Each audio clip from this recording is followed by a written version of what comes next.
Salut la communauté WeMan, moi c'est Tom, j'ai 26 ans, je suis kinésithérapeute depuis 2016 et j'exerce en région parisienne et en équipe de France d'athlétisme. Donc l'objectif de cette vidéo, ça va être de vous montrer des petits exercices très simples à faire chez vous avec très peu de matériel.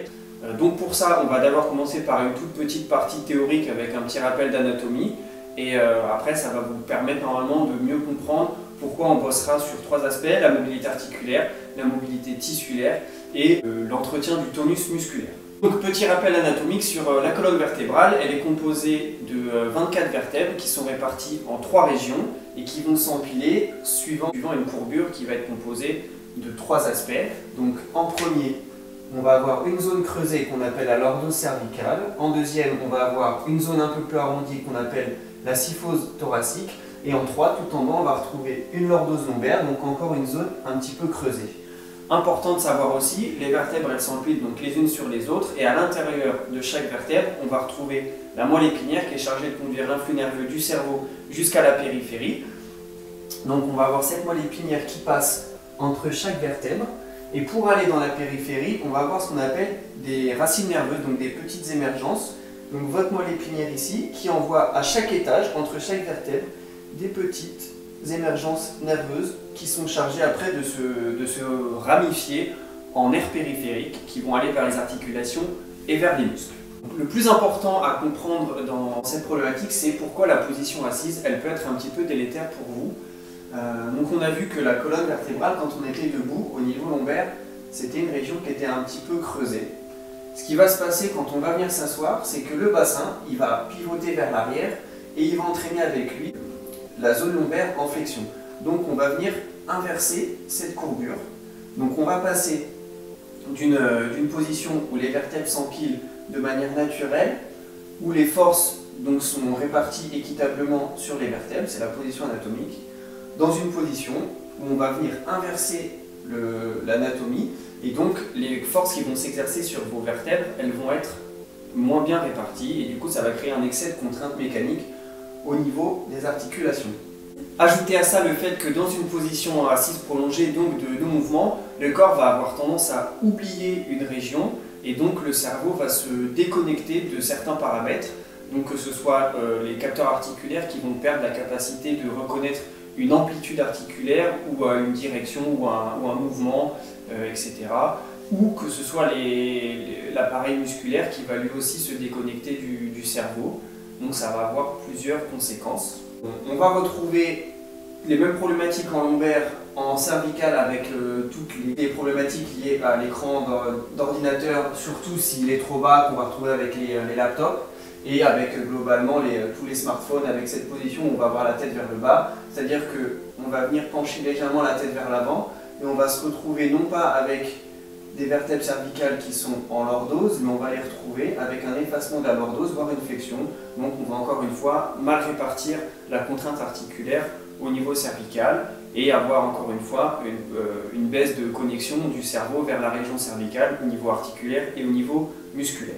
Si on récapitule très brièvement ce qu'on a vu là, c'est que dans une position prolongée, on va avoir une perte de l'activité musculaire et du tonus et du contrôle musculaire sur une région, à cause d'une perte de connexion du cerveau vers le muscle, mais aussi une perte de connexion du cerveau vers l'articulation qui va faire qu'on va perdre le contrôle de l'articulation et la capacité de contrôler le mouvement et le corps va se déshabituer à faire tel ou tel mouvement. On va avoir aussi une perte de mécanisation des tissus mous, donc les fascias, surtout les fascias, les muscles et aussi le système nerveux, donc les tissus qui sont faits pour glisser tout au long de la journée et tout au long de votre vie. Et ben dans une position figée, le corps va oublier de les mécaniser et du coup ils vont se fibroser. Donc au lieu d'avoir une coulisse normale des tissus, ça va avoir tendance à se fibroser et à perdre en mécano-sensibilité.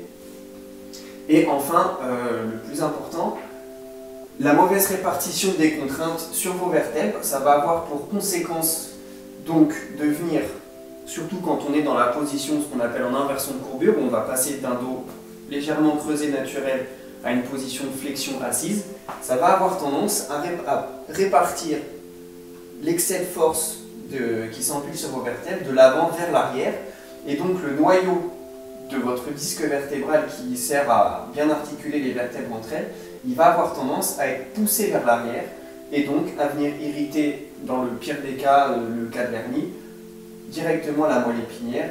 Sinon, le fait que ça bouge mal et que ce soit mal réparti, ça va irriter les petites racines nerveuses qu'il y a de chaque côté des vertèbres, donc les émergences de la moelle épinière. Vous l'aurez compris, on va donc se retrouver avec 3 problématiques à travailler: le système articulaire, le système des tissus mous et le système musculaire. Donc on va principalement essayer de contrer tous les effets néfastes que provoque cette sédentarité et la position assise prolongée en travaillant au niveau articulaire pour mieux répartir les contraintes qui s'exercent sur votre dos, pour permettre de mieux évacuer donc, cette contrainte articulaire et mieux régénérer vos tissus dans vos phases de récupération, donc de repos type sommeil, etc. Bouger pour garder le contrôle moteur de vos articulations, donc être capable de mieux contrôler vos articulations et surtout de faire en sorte que les mouvements que vous avez dans votre vie quotidienne ne déclenchent pas une réponse de stress à votre corps, mais juste une réponse normale. Je fais un mouvement, ça bouge, pas de souci. Et enfin, bouger et renforcer le système musculaire pour entretenir un certain tonus qui va permettre justement de mieux maintenir toutes ces articulations en mouvement et en place, et donc de moins subir toutes les activités de la vie quotidienne que vous allez avoir à faire. Petite mise au point avant de démarrer et de vous montrer les petits exercices avec Cécile, c'est juste de vous préciser que les structures qu'on va travailler sur ces petites choses-là, ce sont des choses qui sont irritables, et donc si vous vous emballez et que vous vous dites tiens je vais en faire un petit peu trop, et bien vous risquez de trop charger les systèmes, que ce soit articulaires, musculaires, etc. Et donc vous allez vous déclencher plus de pathologies qu'autre chose. Vous allez avoir un petit effet rebond. Donc soyez vigilants, ça vous demande juste une petite écoute de vos mouvements et de vos douleurs, et de respecter certaines consignes sur chacun des mouvements. Donc on va démarrer avec les mobilités au niveau lombaire. Cécile, tu vas te mettre à plat ventre. Donc pour travailler les mobilités au niveau lombaire, on va commencer par travailler l'extension, après on verra la rotation. L'idée c'est de maintenir un mouvement qui va aller dans le sens opposé de la contrainte articulaire qu'on va subir dans la position assise prolongée. Donc de venir faire glisser les surfaces articulaires vers l'extension, donc vers une position dos creux, et de manière répétée pour que le corps s'habitue au mouvement. Donc extension lombaire ou fausse pompe, on appelle ça les fausses pompes, ou le sphinx ou le phoque, ça dépend du kiné chez qui vous allez, comment il appelle ça. Vous vous placez sur le ventre, en appui sur les coudes, vous mettez vos mains à plat, bien fermement dans le sol, et là vous allez veiller à garder le bassin dans le sol, et l'action qui va se passer, vous allez appuyer avec vos mains, venir tendre les coudes, monter vos épaules, ça doit ressembler à ça. L'idée c'est de trouver en position de verrouillage des coudes une petite douleur qui va s'exercer au niveau lombaire. Ça ne doit pas vous faire grimacer, ça ne doit pas vous faire hurler de douleur, mais vous devez sentir quand même que ça travaille un petit peu. Pour ceux où ça ne travaille pas forcément, vous avez le choix, vous pouvez reculer vos mains et ainsi augmenter l'amplitude articulaire au niveau lombaire. Pour ceux qui sont trop irrités ou qui sont trop sensibles à ça, vous avancez vos mains, comme ça vous diminuez l'extension lombaire, et du coup vous pouvez travailler dans cette zone-là, sachant que au fur et à mesure vous allez progresser. Donc l'idée c'est de trouver la position de vos mains pour laquelle en position bras tendu vous allez avoir une petite douleur. Vas-y, recule un peu les mains quand même. Et à partir de cette position, vous allez plier les coudes et tendre les coudes. Voilà. Donc là, on va venir mobiliser les surfaces articulaires au niveau du dos, redescend et remonte. Voilà. Vous faites une petite vingtaine de mouvements dans l'amplitude que vous avez choisie, que votre corps vous permet de faire, à vitesse lente, en contrôlant votre respiration. Faites juste attention, ça chauffe un petit peu les bras. Comme ça permet déjà de faire un petit peu de tonus musculaire, mais le principal, ça doit être un petit travail au niveau lombaire. Ensuite, on va passer à la rotation au niveau lombaire. Donc, tu vas te mettre sur le côté. L'intérêt de travailler au niveau lombaire, les rotations, ça va être de maintenir un système de pivot autour de vos vertèbres, et donc de maintenir un mouvement continuel qui va surtout viser à ce que les petites articulations qui sont de chaque côté des vertèbres, elles ne s'irritent pas et elles ne stressent pas quand vous vous remettez en mouvement dans votre vie quotidienne. Et comme c'est à cet endroit-là, donc sur le côté de chaque vertèbre, sur les systèmes de rotation, que émergent les racines nerveuses de votre moelle épinière, eh bien, l'idée, ça va être d'atténuer des petites irritations de votre système nerveux qui peut conduire à terme vers ce qu'on appelle des radiculopathies, donc des pathologies issues de vos racines nerveuses et qui peuvent irradier dans votre jambe, etc. Donc l'idée, vous êtes sur le côté, vous venez plier une jambe, tac, 90 degrés, 90 degrés, vous venez la bloquer avec la main inférieure et après, avec votre main supérieure, soit bras tendus, soit bras fléchis pour ceux qui ont un petit peu mal à l'épaule, vous accompagnez avec votre tête, avec votre regard, et là vous venez effectuer des petits mouvements de rotation de vos épaules vers l'arrière et vous revenez. Vous devez sentir que ça peut tirer un petit peu au niveau lombaire, c'est normal, c'est vos surfaces articulaires qui se remettent en mouvement, donc le corps n'a pas forcément d'habitude, il envoie un petit message. Le but c'est qu'il s'adapte à ce message et qu'en réponse, il prenne l'habitude de bouger, de rebouger naturellement.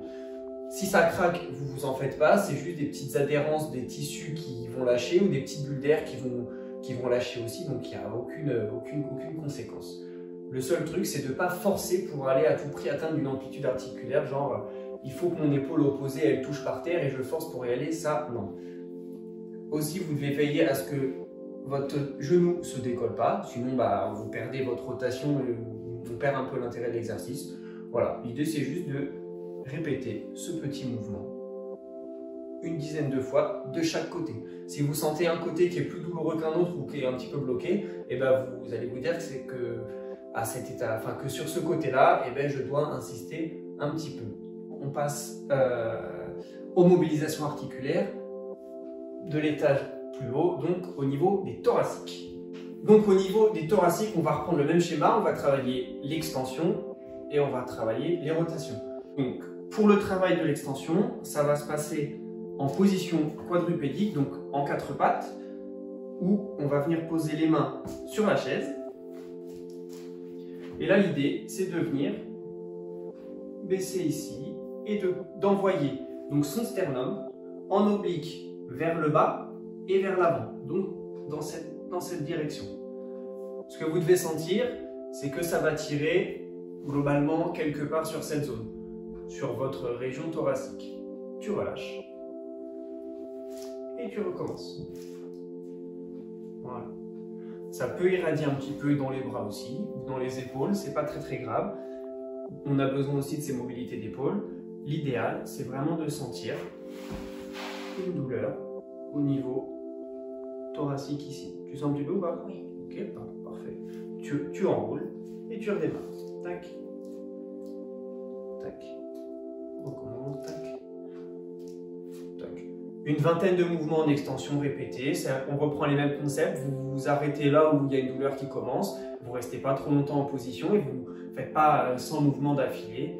On va y aller tranquille pour le début. Donc, pour le travail des rotations thoraciques, ça va se passer dans la position chevalier servant. Moi, je vous conseille de mettre un petit coussin sous votre genou, sinon ça fait un peu mal à la rotule. Donc, vous mettez un petit amortisseur en dessous. Vous prenez votre mur préféré dans votre bureau ou chez vous. Et donc là, ce que vous allez faire, c'est vous mettre main à plat contre le mur. Là, c'est une télé, du coup, on ne va pas trop appuyer dessus, sinon notre père, il va un peu nous engueuler, quoi. Donc, bien collé quand même. Une main collée ici. Le genou en flexion, 90, recule un peu ton pied. Voilà. Et là, vous allez partir d'ici. Et tout en maintenant votre main ici, vous allez tourner en accompagnant avec votre tête. Et vous repartez à zéro. Donc là, il est en train de se passer des petites rotations au niveau thoracique. Et tu redémarres. Voilà. En veillant bien à appuyer contre le mur. Là, on ne fait pas parce que c'est la télé, mais appuyez bien contre le mur. Et tu recommences. Une dizaine de mouvements de chaque côté. Et donc là, on retrouve le même concept qu'au niveau lombaire. Les vertèbres vont tourner sur elles-mêmes et du coup, les surfaces articulaires qui sont sur le côté vont s'entretenir et les racines nerveuses, les émergences des nerfs qui partent de chaque côté des vertèbres, eh bien, elles vont être moins irritées dans vos mouvements de la vie quotidienne. Donc là, on a vu l'extension thoracique, les rotations thoraciques, l'extension lombaire, les rotations lombaires. Maintenant, on va voir ce qu'on peut faire au niveau articulaire cervical. Pour l'étage cervical, donc, on va continuer le même principe, travailler vers l'extension pour contrer tout le schéma en flexion qu'on va retrouver à l'ordinateur, au téléphone, etc. Et enfin, on va continuer à travailler sur les rotations, mais à l'étage cervical. Premier exercice, vous allez juste, la petite parenthèse, ça va être de garder les épaules bien relâchées et de ne pas venir se crisper comme ça. Donc épaules bien relâchées, vous prenez votre main et vous allez venir rentrer votre menton dans votre cou, comme ceci. Pour les plus sensibles, cette position, elle peut déjà tirer au niveau cervical. Donc pour vous, vous répéterez juste ce mouvement d'avancer et de recul du menton. Veillez juste à ne pas tricher au niveau de votre mâchoire, ce n'est pas votre mandibule qui avance et qui recule, c'est vraiment l'ensemble de votre crâne. Relâche. Voilà, le mouvement il se passe aussi ici. Tac. Et on relâche. Tac. Tac. Pour ceux auxquels ça ne suffit pas, on va rajouter les étages cervicaux inférieurs et moyens. Pour ça, il faut maintenir la position menton rétracté et en veillant à ne pas trop chercher ici ni à décoller votre menton, vous essayez de venir regarder vers le plafond et de faire pivoter votre tête autour de votre nuque. Jusqu'à sentir, c'est assez puissant comme technique, donc vous n'allez pas trop loin, vous vous arrêtez dès que vous sentez une petite douleur dans cette région. Tu l'as ou pas? Une fois que vous avez ça, vous relâchez tout, tac, et vous relâchez aussi la rétraction, et vous recommencez rétraction, extension, tranquille, en veillant à ce que les épaules ne se crispent pas, tac, tranquille, et vous relâchez. Okay. Une vingtaine de mouvements de chaque, une vingtaine de mouvements en fonction de l'étape à laquelle vous êtes. Si vous êtes juste en rétraction normale, vous bossez ça. Si vous arrivez à bosser rétraction plus extension, vous travaillez dans ce schéma-là. Pour les rotations, on va faire très simple. Tu vas mettre les mains dans ton dos. Pour ceux qui n'y arrivent pas, vous mettez les mains sur votre fauteuil. L'idée, c'est de garder les épaules bien basses. Vas-y, mets les mains dans le dos. Donc, les épaules basses, vous rentrez légèrement le menton. Et là, vous allez simplement tourner la tête à gauche jusqu'à sentir que ça coince un peu et à droite. Vas-y, de l'autre côté. Voilà. Donc là, on a vu au niveau cervical, l'extension et la rotation. On a vu la même chose au niveau thoracique et au niveau lombaire. On peut donc passer à l'étape d'après, ce qu'on appelle la neurodynamique, donc c'est de remettre en mouvement le système nerveux pour éviter que le système nerveux donc fibrose et vienne irriter les nerfs, parce qu'une irritation, un manque de mouvement du nerf peut créer une irritation, et l'irritation d'un nerf médian sciatique peut remonter et irriter la racine du nerf et créer des pathologies au niveau lombaire. Même chose avec les nerfs du bras qui peuvent partir après en cervicalgie. On va voir ça rapidement. Au niveau neurodynamique, on va avoir principalement sur la région inférieure le nerf sciatique à travailler. Pour ça, vous allez vous placer, normalement il faut le faire contre un mur, mais là on n'a pas l'espace pour, donc c'est pas grave. Donc vous imaginez que Cécile elle est contre le mur, jambes fléchies. Ok. Là, l'idée, ça va être de mettre en tension votre nerf sciatique, mais aussi de jouer avec toutes les expansions du nerf sciatique le long des structures nerveuses jusqu'en haut du crâne. Donc pour ça, il va falloir prendre la serviette, une serviette, un élastique, une sangle, ce que vous voulez qui est suffisamment long. Vous le passez au niveau du pied, vous l'attrapez. Pour que ce soit plus facile, vous allez passer la main de l'autre côté de la jambe que vous allez travailler sous l'autre genou, comme ça, vous n'allez pas être gêné par le genou. Donc là, ce que vous faites, vous vous enroulez au maximum vers l'avant. Pliez la jambe. Voilà. Donc, on s'enroule bien comme il faut à ce niveau-là. Menton, poitrine, un petit peu vers l'avant. Et là, l'idée, c'est que la serviette va vous permettre de maintenir votre pied en flexion dorsale. Et là, vous faites glisser votre talon vers l'avant jusqu'à sentir que ça tire quelque part. Soit au niveau du mollet, soit au niveau de l'arrière de la cuisse ou du genou, ou soit quelque part au niveau du dos, ici, ou même ici pour certains. Quand vous avez trouvé la zone de tension, là, est-ce que tu l'as? Oui. Ça tire où? Dans le dos. Au niveau du dos. Une fois que vous avez trouvé la zone de tension, vous allez avoir deux possibilités. Soit faire avancer et reculer votre talon et votre tête en même temps. Donc je recule le talon, je recule la tête. Là, hop, en extension. Et je recommence. Progressif, vitesse lente et contrôlée. vous devez sentir qu'en position de raccourcissement, plus de douleur, en position d'allongement, douleur. Parce que je viens étirer mon nerf et toute la colonne vertébrale. L'idée, c'est qu'au bout de 15-20 mouvements, la douleur elle a tendance à s'estomper un petit peu. Deuxième possibilité, pour les plus sensibles, ça va être de venir baisser la tête en rapprochant le talon, éloigner le talon en relevant la tête. Donc en désynchronisation. Plie, étend. Veillez bien à garder votre talon en flexion dorsale si vous avez une serviette. Sinon, ça vous oblige à contracter les muscles de devant, c'est pas forcément agréable. Donc ces deux manœuvres-là, soit tête, talon synchronisé, soit désynchronisé, une vingtaine de mouvements de chaque, et essayez de sentir que la douleur, elle s'estompe au fur et à mesure des mouvements. À faire des deux côtés et à prioriser sur le côté où vous avez principalement des pathologies. Voilà. Tac. Ça c'était au niveau lombaire avec le nerf sciatique, et on va voir la même chose au niveau cervical.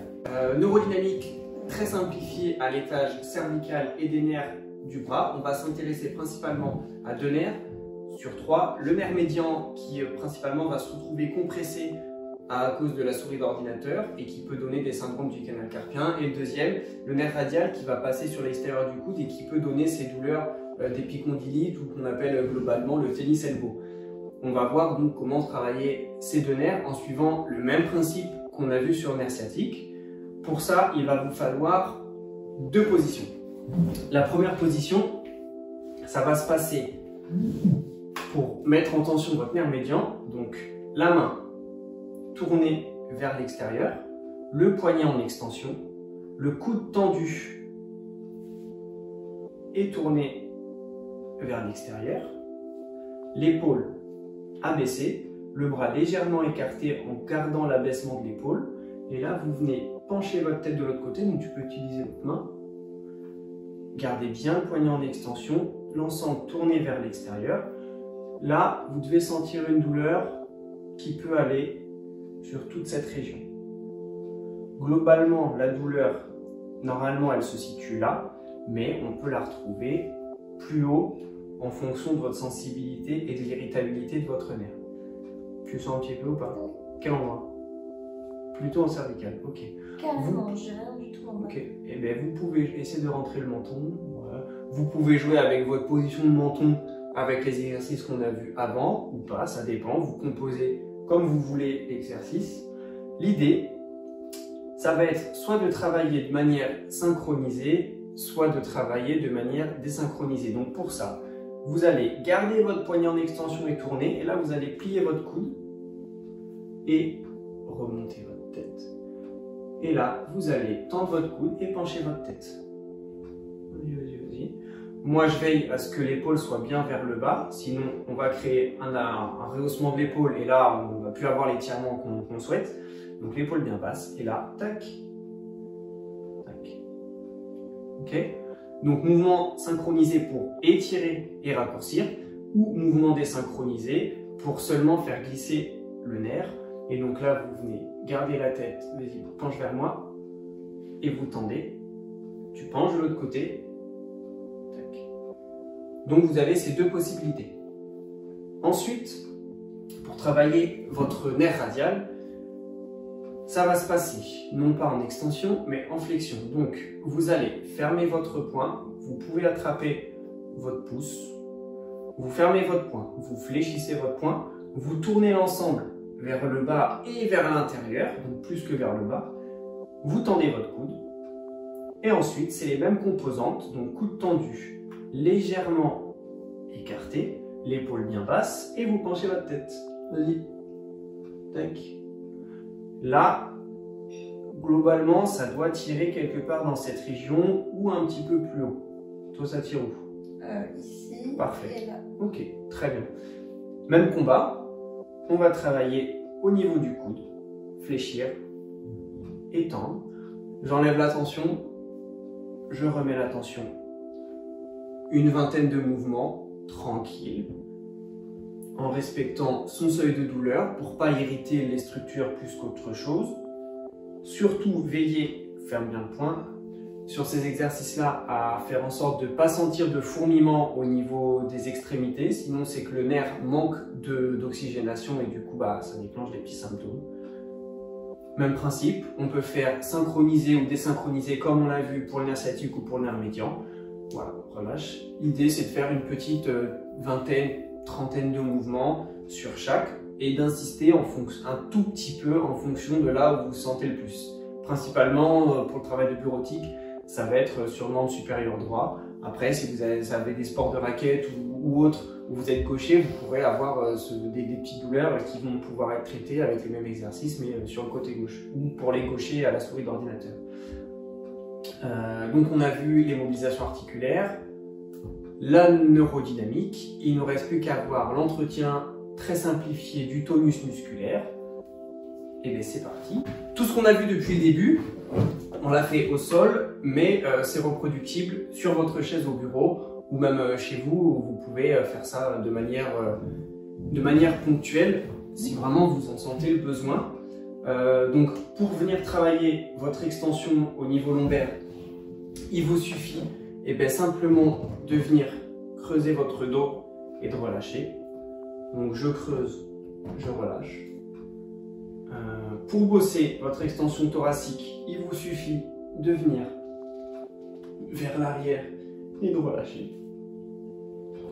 Pour bosser vos rotations, vous pouvez prendre appui sur votre genou et venir essayer de tourner d'un côté, de tourner de l'autre. Et au niveau cervical, on l'avait déjà vu assis, donc ça pose pas de problème. De la même manière, pour votre nerf sciatique, vous pouvez le travailler dans la position assise. Donc, tu vas mettre les mains ici, tu vas t'arracher au maximum, t'enrouler un petit peu. Et là, tu vas relever la pointe du pied et tendre ta jambe. Relève bien la pointe du pied. Voilà, là, ça peut tirer quelque part sur la chaîne postérieure. Enroule bien les épaules vers l'avant. Même concept. Hop, hop, juste seulement la tête. Et tu redescends. Tac, et tu lèves. Pointe de pied. Voilà. Ok, et vous répétez ce mouvement-là. Ok, pensez bien à votre pointe de pied. Donc soit en synchronisé, soit en désynchronisé, c'est exactement ce qu'on avait vu. Et pour la neurodynamique du membre sup, on l'avait déjà vu assise, du coup ça pose pas de souci non plus. Maintenant qu'on a vu tout ça, il ne nous reste plus qu'à voir l'entretien du tonus musculaire. Ça on va faire très simple parce qu'il y a énormément de vidéos qui circulent sur les réseaux sociaux, donc c'est pas le plus gros des soucis, mais on va quand même revoir le gros du truc. Donc pour le renforcement musculaire au niveau de la région lombaire et de la chaîne postérieure, ça va se passer à plat dos. Renforcement de la chaîne postérieure sur tapis au sol, en position sur le dos.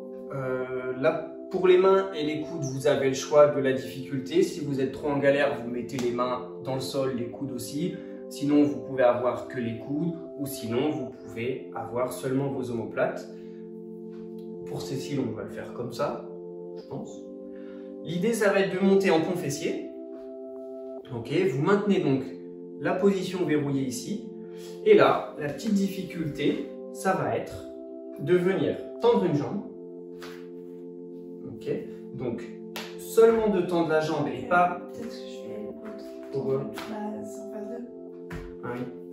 Donc, sans monter le genou, l'idée, ça va être de venir tendre la jambe vers l'avant. Hop, et de redescendre. Et l'autre.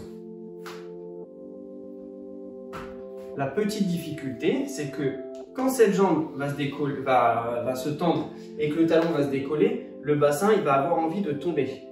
Donc vous, votre but, c'est de veiller à ce que le bassin il reste complètement à l'horizontale. Comme ça, vous travaillez et le tonus de votre chaîne postérieure et le contrôle de votre bassin. Donc vas-y, voilà, en veillant que ça reste bien à l'horizontale. Pour ça, vous pouvez essayer de poser vos mains sur vos épines iliaques et comme ça, vous sentez un petit peu mieux ce qui se passe ici et les déséquilibres que ça peut créer. Et donc, vous alternez pendant une petite trentaine de secondes. Extension d'une jambe, extension de l'autre jambe. Si jamais ça vous pose trop de soucis, vous pouvez travailler tout simplement en pont fessier. Hop et hop. Voilà. Ça, c'est la version plus simplifiée. Si on veut se mettre un petit peu de difficulté, on peut le faire ici. Tac. Si on veut se remettre de la difficulté, on peut le faire en alternance. Vas-y. Tac. Tac. On peut le faire aussi, vas-y, tends une jambe, seulement d'une jambe, descends et monte. Voilà. Et on peut le faire aussi avec le pied posé en hauteur sur une chaise ou un tabouret. Ça, c'était pour le tonus global de la chaîne postérieure, axé lombaire et cuisse. Ensuite, on va travailler le renforcement de la région thoracique. Donc ça se passe à plat ventre. Vous allez rentrer le menton pour être ici, voilà, très bien. Essayez de décoller en Superman. Voilà. Et je laisse la tête Ouais. posée.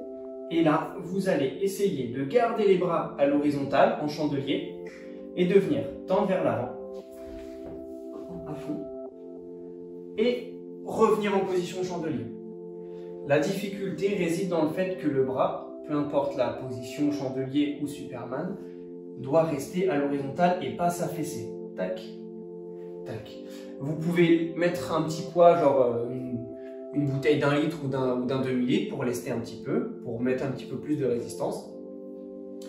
Et là, on va travailler principalement donc la région thoracique avec le tonus des muscles du plan postérieur, principalement au niveau de l'épaule, qui peuvent vite se fragiliser avec la sédentarité. Donc voilà, ça c'est quelque chose de très global, il y a plein d'autres choses à faire, mais pour faire très simple, on va juste faire celui-là. Pour l'entretien du tonus musculaire au niveau cervical, vous reprenez la serviette ou l'élastique que vous avez à côté de vous ou dans votre bureau, vous le placez sur le sommet de votre crâne, vous exercez une pression avec vos mains et avec la serviette de l'arrière vers l'avant, qui va vous entraîner la tête vers l'avant, sauf que là, il va falloir lutter contre cette pression en essayant de mettre la tête vers l'arrière. Comme ça, les muscles de l'arrière de votre nuque vont se contracter et vont entretenir leur trophicité et leur tonus. Vous maintenez en position statique une petite quinzaine de secondes, dizaine, quinzaine de secondes, ça suffit largement. Donc vous faites ça ici et après vous faites la même chose sur le côté. Donc vous venez tirer, avec une seule main ça suffit, vous tirez sur un côté, ce qui va vous entraîner la tête en inclinaison et vous luttez contre cette inclinaison pour mettre en tension les muscles latéraux au niveau cervical. Et de l'autre côté. Et vous faites 10 secondes d'un côté, 10 secondes derrière, 10 secondes de l'autre côté, vous faites tourner ça 2-3 fois pour les muscles cervicaux. Et il me reste un dernier truc à vous montrer. Pour finir, renforcement et contrôle moteur de la région cervicale. On va principalement travailler le plan antérieur dans un système de rotation. Donc pour ça, vous vous mettez un plat d'eau, le menton légèrement rentré, vous décollez la tête, hop, pas plus. Et là, vous essayez, en gardant le menton rentré, de venir regarder à gauche. Encore, et à droite. Le but, c'est que le menton s'échappe le moins possible vers le haut. Et d'un côté, sans augmenter la flexion, vous restez bien dans le prolongement de votre colonne. Et l'autre côté. Voilà, là, vous allez sentir qu'au bout de 30 secondes, ça chauffe un petit peu au niveau de la nuque, mais plutôt devant, donc le plan antérieur de la nuque. Et en plus, ça vous permet de refaire de la mobilisation articulaire au niveau cervical et surtout de contrôler, de renforcer les muscles du contrôle sur la rotation au niveau cervical. Et donc quand vous avez, je sais pas, un passage piéton à traverser, quand vous avez à faire ce mouvement, votre corps a l'habitude, du coup, il risque moins de se bloquer le cou en faisant un mouvement brusque parce que les muscles sont plus forts sur ce mouvement et les articulations ont l'habitude de bouger. Si on récapitule ce qu'on a vu depuis le début, donc on retiendra que la colonne vertébrale, la position de moindre contrainte, c'est une position où on va avoir 3 courbures, une lordose en cervicale, une syphose au niveau thoracique et une nouvelle lordose au niveau lombaire. Cet empilement de ces vertèbres dans ces positions-là fait en sorte que les forces qui s'exercent sont mieux réparties et que du coup le système nerveux va subir un petit peu moins de contraintes et va mieux communiquer avec le système articulaire et le système musculaire. On a vu aussi donc que le fait que les positions prolongées de repos conduisent à l'inactivité du système musculaire, il y a une activité du système articulaire qui va perdre sa qualité de communication avec le cerveau et donc cet ensemble de choses va faire qu'on va perdre du contrôle moteur et qu'on va perdre la mécanosensibilité de nos articulations et ça risque de créer de l'irritabilité et du stress mécanique quand on va retrouver des mouvements dans notre vie de tous les jours. On a donc vu pour ça que il fallait travailler sur 3 aspects, les mobilités articulaires, principalement vers l'extension pour contrer le schéma global qu'on a en flexion quand on est sur un poste informatisé, et qu'il était intéressant aussi de travailler sur tous les systèmes de rotation pour permettre aux surfaces articulaires de bien glisser entre elles pour libérer et moins irriter toutes les petites émergences des racines nerveuses qu'il y avait de chaque côté des vertèbres.